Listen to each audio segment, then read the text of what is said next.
सकते हैं over voltage की, अंडर वोल्टेज की भी सेटिंग कर सकते हैं कि यानी ज़्यादा से ज़्यादा कितने वोल्टेज हों और ये काम करती रहे, और उससे ज़्यादा कितने वोल्टेज हो जाएँ ये ट्रिप कर जाए, और कम से कम कितने वोल्टेज हो ये काम करे, उससे कम कितने वोल्टेज हो ये ट्रिप कर जाए। और ये ओवरलोड के तौर पर भी काम करती है, यानी कि हम इसके ऊपर अम्पेयर की सेटिंग कर देंगे तो उससे ऊपर अम्पेयर जितने भी जाएंगे तो ये ट्रिप कर जाएगी। ये बेसिकली 63 अम्पेयर तक सपोर्ट करती है। आइए अब मैं इसकी आपको सेटिंग बताता हूँ।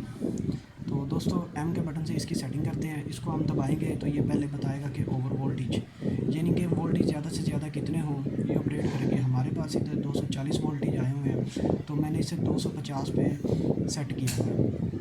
इसके बाद आ जाती है अंडर वोल्टेज। अंडर वोल्टेज कम से कम कितने वोल्टेज होते हैं ये ऑपरेट करती रहे, तो मैंने इसकी सेटिंग की हुई 180 वोल्टेज पर।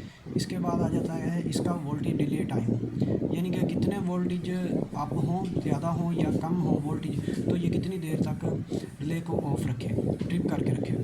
तो इसकी मैंने सेटिंग 10 पे की थी, अब मैं इसकी सेटिंग मैंने 5 सेकंड पे कर दी है। इसके बाद आ जाती है दोस्तों करंट की सेटिंग, ओवरलोड।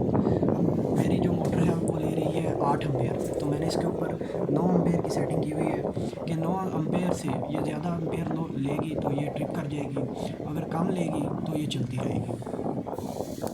इसके बाद आ जाती है ओवर करंट सेटिंग, यानी कि ओवरलोड हो जाए तो ये कितनी देर तक वर्क करती है। तो दोस्तों ये 3 सेकंड तक ओवरलोड को बर्दाश्त करेगी, 3 सेकंड के बाद ये फ़ौरन ट्रिप कर जाएगी।